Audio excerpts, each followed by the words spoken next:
Are you satisfied that mRNA technology is safe for people? I'm not satisfied.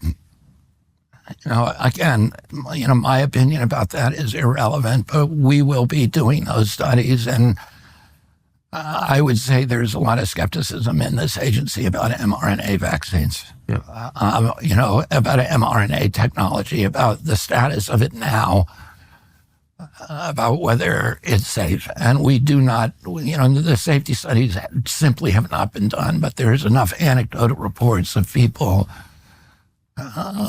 getting profound injuries that may or may not be associated with it, and we're going to answer those questions. The Pfizer vaccine, when it came out, more people died in the vaccine group than in the placebo group.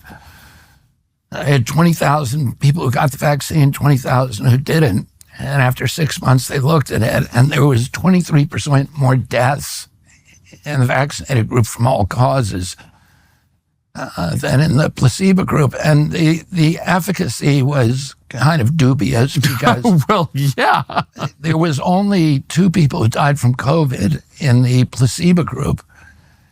And there was 1 person who died from COVID in the vaccine group. And that's the whole data set they were looking at. And so they said, you remember they were saying the vaccine is 100% effective. Well, that's why they were saying it, because there was 2 is 100% of 1, right? 100% larger than 1. So but that's what they had. But they were telling the American people, it's 100% effective. And that, when people heard that, they thought, if you get the vaccine, you can't get COVID, which of course now everybody realizes was wrong, because everybody got COVID, whether they got the vaccine or not.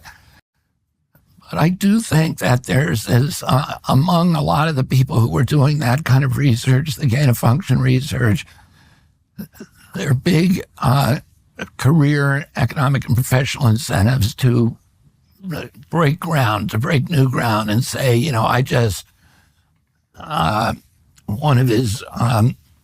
one of his fundees created a avian flu virus, which can be very deadly to humans if you can make it do human-to-human transmission,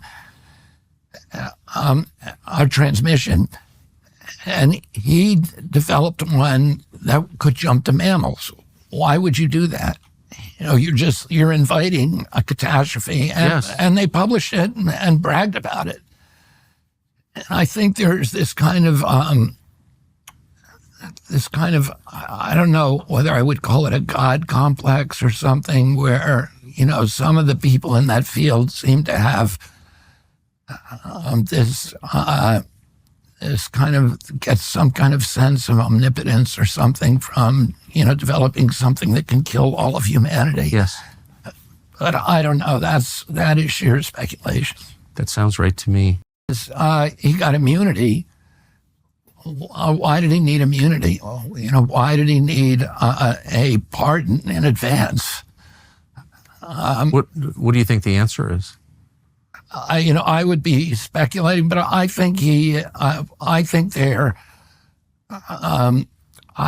was vulnerable. I think he had a lot of liability on creating the coronavirus.